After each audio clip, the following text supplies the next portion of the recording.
Hello students, पढ़ेंगे 9th-10th के बच्चे मैथ्स 28 अगस्त 2020। देखिए एक्सरसाइज 6.3 का दूसरा सवाल।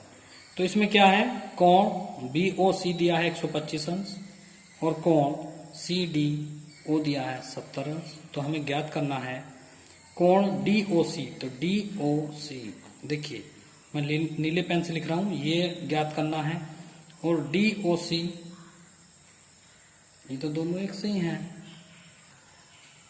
ये है DCO, तो DCO ये वाला ज्ञात करना है। और उसके बाद आपको OAB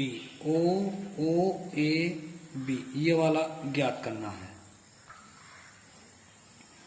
DOC का मान निकाल लेंगे। तो DOC हमें ये वाला कोण निकालना। तो देखिए पूरी रेखा का कोण 180 अंश होता, तो 180 में से 125 घटा दीजिए तो इधर का ये बच जाएगा। तो DOC आ गया कोण 180 में से 125 घटा के 55 अंश। ठीक है, इसी प्रकार से कोण निकालेंगे हम DCO।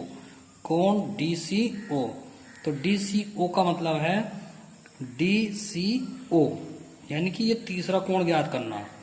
तो त्रिभुज के तीनों कोणों का योग 180 अंश होता, तो 180 में से 1 तो 70 घटा दो, फिर ये 55 निकाला तुमने तो ये 55 घटा दो, तो ये आ गया 180 माइनस के 125, इसे घटाएंगे तो ये भी 55 अंश आ जाएगा। ठीक है, कोण OAB, तो देखिए ये वाला जो कोण है वो इस वाले कोण के बराबर होगा, इस वाले के DCO। तो DCO तुमने अभी निकाला, तो ये वाला जो कोण होगा वो DCO के बराबर होगा। क्यों? क्योंकि ये एकांतर कोण है, ये है एकांतर कोण। ठीक है, इसलिए तो कोण OAB बराबर आ गया 55 अंश। ठीक है, आंसर कंप्लीट। नेक्स्ट क्वेश्चन देखेंगे। देखिए ABCD एक समलंब है और AC और BD दो विकर्ण हैं। विकर्ण होते हैं एक कोने से दूसरे कोने को, और ये है प्रतिच्छेद बिंदु O। ठीक है, O एक प्रतिच्छेद बिंदु है। दिया है समलंब ABCD, AB समांतर है, AB समांतर है CD के, तो विकर्ण AC व BD प्रतिच्छेद बिंदु O है। ठीक, सिद्ध करना है हमें OA बटे OC बराबर OB बटे OD, ये सिद्ध करना है। तो सिद्ध करेंगे, लेंगे त्रिभुज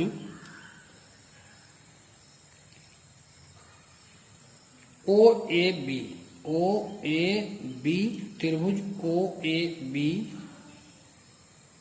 तथा त्रिभुज OCD में। चित्र देखिए, ये है त्रिभुज OAB और OAB में और OCD में ये वाला कोण और ये वाले कोण के बारे में लिया गया है। तो ये दोनों कोण आपस में बराबर होंगे। ठीक है, जब इसमें AB समांतर CD के है, चित्र देख लिया आपने। अब आप ये नीचे देखिए, जब AB समांतर CD के है तो कोण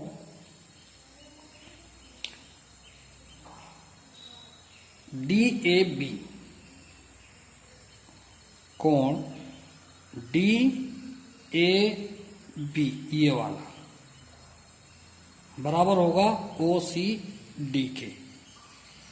कोण DAB बराबर कोण DOC।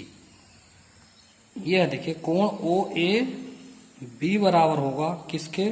कोण OCD के। ये है एकांतर कोण, इनको बोल लेंगे एकांतर कोण। मैंने जो बताया था ये वाला कोण, नीचे देखिए ये वाला कोण और ये वाले कोण आपस में बराबर होंगे। ठीक है, ऐसे ही और लेंगे त्रिभुजों में। इसी प्रकार कोण OBA बराबर कोण ODC, ये भी एकांतर कोण है। इसी प्रकार कोण AOB बराबर कोण DOC, ये भी बराबर होंगे। कौन से? चित्र में देखिए, AOB कोण DOC, यानी इधर का और इधर का, ये दोनों आपस में बराबर होंगे। त्रिभुज OAB सर्वांग सम होंगे त्रिभुज OCD के। कोण कोण समरूपता से, कोण कोण कोण समरूपता से जो है, तो इनमें निम्न संबंध होता है OA बटे OC बराबर OB बटे OT बराबर AB बटे CD। हमें केवल इतना लेना है, OA बटे OC बराबर OB बटे OD, प्रूव्ड। ठीक है। अब आपको क्वेश्चन नंबर 4 करना है। क्वेश्चन नंबर 4 देखिए क्वेश्चन नंबर 4 बहुत सिंपल है। आकृति में QR बटे QS बराबर QT बटे PR तथा कोण 1 और कोण 2 आपस में बराबर हैं, तो दर्शाना है कि त्रिभुज PQS सर्वांग सम है त्रिभुज TQR के।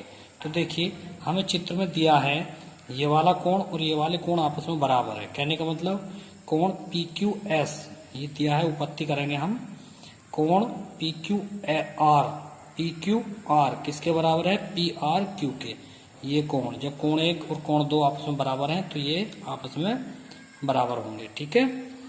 अतः जब ये कोण दोनों आपस में बराबर हैं तो PQ और PR ये भुजाएं भी आपस में दोनों बराबर होंगी, ये वाली। ठीक है। अब हमें दिया है सवाल में QR बटे QS ये और QT बटे PR ये दिया हुआ है। तो अब आप QR बटे QS तो ऐसे रहने देंगे और PR की जगह PQ रख देंगे, तो ये आ गया QR बटे QS बराबर QT बटे PQ। अतः त्रिभुज PQS सर्वांग सम है त्रिभुज TQR के।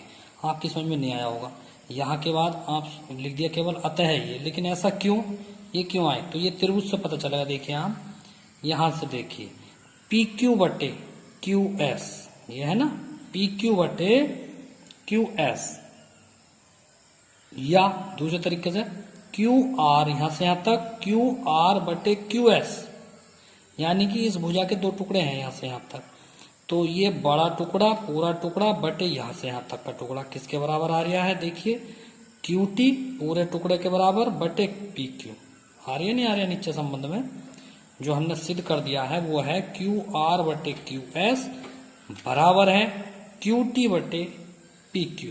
तो कह सकते हैं यह जो है त्रिभुज सर्वांग सम है। देखिए त्रिभुज में कोण P बराबर, ये वाला कोण जो है RTS के दिया है, इस वाले कोण के बराबर दिया है। ठीक है। और सिद्ध करना है त्रिभुज PRQ सर्वांग सम त्रिभुज RTS के, इसके सर्वांग सम सिद्ध करना है। तो देखिए उपपत्ति त्रिभुज RPQ तथा RTS में कोण PRTS के बराबर दिया है, तो कोण R जो हो जाएगा वो SRT के बराबर हो जाएगा। ठीक है। जब कोण PRTS के बराबर है, जब ये वाला कोण इसके बराबर है तो R वाला कोण इसके बराबर होगा। ठीक है। कोण P बराबर SRT इसके बराबर होगा। ठीक है। तो समरूपता की उप कसौटी से ये दोनों त्रिभुज सर्वांग सम हो जाएंगे। तो त्रिभुज RPQ बराबर त्रिभुज RTS। क्वेश्चन नंबर 6 देखेंगे। क्वेश्चन नंबर 6 में त्रिभुज ABE सर्वांग सम दिया है त्रिभुज ACD के। ABE सर्वांग सम है ACD के। ठीक है। ABE और ACD इस तरह से ये त्रिभुज सर्वांग सम है। तो ये वाला इस तरह से और दूसरा है ये वाला इस तरह से, ये आपस में सर्वांग सम है। उपपत्ति देखिए ABE सर्वांग सम दिया है ACD के पहले सवाल में। AB बराबर है AC के, तो AB बराबर AC के और AE बराबर होगा AD के। तुलना करने पर हमें प्राप्त होता है क्या? AD बटे AB करेंगे, AD बटे AB बराबर AE बटे AC, ये आ गया। अब यहाँ से जब हम भुजाएं रखेंगे तो देखिए AB बराबर AC है, तो AB की जगह पर आपने AC रख दिया है और AE की जगह पर आप AD की जगह पर आप AE रख दीजिए, तो ये बराबर हो गया। अतः त्रिभुज ADE सर्वांग सम है त्रिभुज ABC के।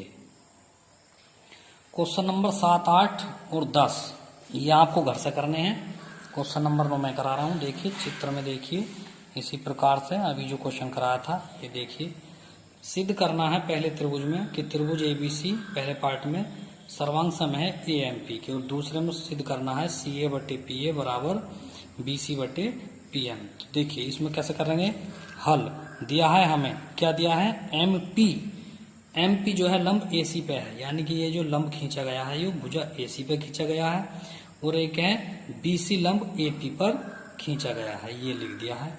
ठीक, तो सिद्ध करना है एबीसी सर्वांग सम एपीएम। तो देखिए त्रिभुज एबीसी व एपीएम में कोण ए बराबर कोण ए, ये तो घनिष्ठ कोण है दोनों के लिए, और कोण एम और कोण बी ये आपस में बराबर है, तो इसलिए त्रिभुज एबीसी त्रिभुज सर्वांग सम होगा एपीएम के। तो पहला खंड तो ये हो गया। दूसरे खंड में ये सिद्ध करना है, तो कैसे सिद्ध करना है, सी ए बटे पी ए बराबर बी सी बटे एम पी। तो देखिए पहले से हम पीछे सिद्ध कर चुके हैं, ये हो गया। जब ए बी सी सर्वांग सम है ए पी एम के, तो सी ए बटे ए पी बराबर बी सी बटे पी एम या एम पी, ये सिद्ध हो गया। क्वेश्चन नंबर 11 देखेंगे। 11वें क्वेश्चन में देखिए ये एक समबाहु त्रिभुज था इतना, ये एक समबाहु त्रिभुज है, ठीक, और ये कोई बिंदु बाहर ले लिया इसके, तो इससे इसको मिला दिया, इस पर लंब गिरा दिया, ठीक है। तो दिया है ए बी बराबर ए सी, ये जो ए बी है ये इसके बराबर है ए सी के, और ए डी ये जो ए डी है ये बी सी पर लंब गिरा गया है। तो सिद्ध करना है त्रिभुज ए बी डी सर्वांग सम सी ई एफ, ये आपस में सर्वांग सम है, ठीक है। तो देखिए त्रिभुज ए बी सी में ए बी बराबर ए सी दिया हुआ है, तो कोण ए बी सी कोण ए सी बी ये दोनों आपस में बराबर होंगे, कहने का मतलब ये दोनों कोण आपस में बराबर हो जाएंगे। तथा त्रिभुज ए बी डी तथा त्रिभुज ई सी एफ में अब क्या है, ए डी बी और ए सी एफ में, इस वाले में देखेंगे, इस वाले त्रिभुज में ई सी एफ में एक त्रिभुज तो यह है इधर को ए डी बी ये वाला, और एक त्रिभुज है ई सी एफ, इस तरह से ये है। तो ये आपस में कोण बी और कोण सी आपस में बराबर होंगे, कोण बी और कोण सी बराबर होंगे आपस में। ए बी डी कहने का मतलब ए बी डी और कोण ई सी एफ ये आपस में बराबर होंगे। दूसरी बात, कोण ए डी बी किसके बराबर होगा, ई एफ सी के, तो कोण ई ए डी बी कोण जो है ई एफ सी के भी बराबर होगा। अतः त्रिभुज ए बी डी सर्वांग सम ए एफ सी, ए त्रिभुज एफ सी ई सी एफ, ठीक है, ये आ जाएगा आंसर। आज के लिए इतना ही काफी, कल पढ़ाएंगे। देखिए ये क्वेश्चन नंबर आपका 13वां, क्वेश्चन नंबर 14वां और 15वां ये आपको घर से करने हैं, ठीक है। तो कल आपकी स्टार्ट होगी 6.4 प्रश्नावली 6.4 क्वेश्चन नंबर कौन कौन से, 12, 13 और जी 14 और 15, ये सब घर से कर लेने हैं आपको, ठीक है। Thank you.